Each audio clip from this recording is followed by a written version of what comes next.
وہ دنیا میں لوگ مختلف رنگوں کے ہوتے ہیں، تو ایک شاگرد تھا میرا، وہ سننے میں آیا کہ وہ بچیوں کو نہیں اٹھاتا ہے، صرف بیٹے کو باہر لاتا ہے. تو ایک دن میں نے کہا بھائی بیٹیوں کو لاؤ، چھوٹی چھوٹی منیاں تھی. وہ غائب ہو گیا.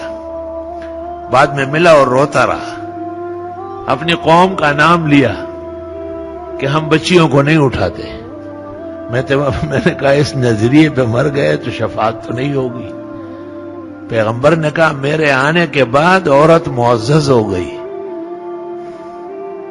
آخر وقت میں جو آپ نے دو چار باتیں کہی، نمازوں کی تاکید، عورتوں کے حقوق کا احیاء، غلام اور کنیزوں کے ساتھ حسن سلوک.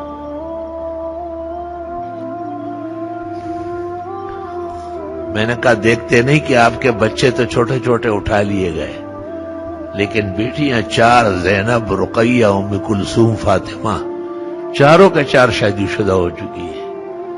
اور زینب اور رقیہ، ام کلثوم کے تو ہم اٹھا لیے پورے آپ نے.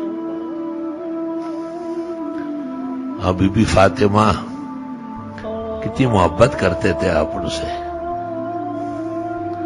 فاطمہ کی آمد پر آپ کھڑے ہوتے تھے، اور جب آپ سے پوچھا گیا آپ نے کہا کیف لا اقوم من قامت لہا ملائکۃ اللہ. فرشتے بھی فاطمہ کے آنے پر کھڑے ہوتے ہیں.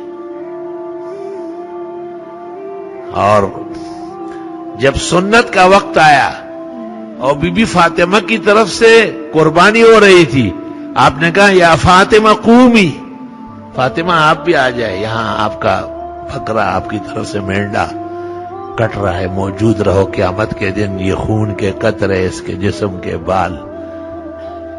دیکھو جہاں تک احترام محبت ہے وہ اپنی جگہ ہے، جہاں مسائل ہے اس کی زندگی اپنی جگہ ہے. یہ منصب نبوت ہے. یہ نہیں کہا کہ پیاری بیٹی بس آپ بستر پر لیٹی رہے میں ہی کر لوں گا، نہ یا فاطمہ تو قومی، آؤ کھڑی ہو جاؤ. معمولی منصب ہے قربانی کا.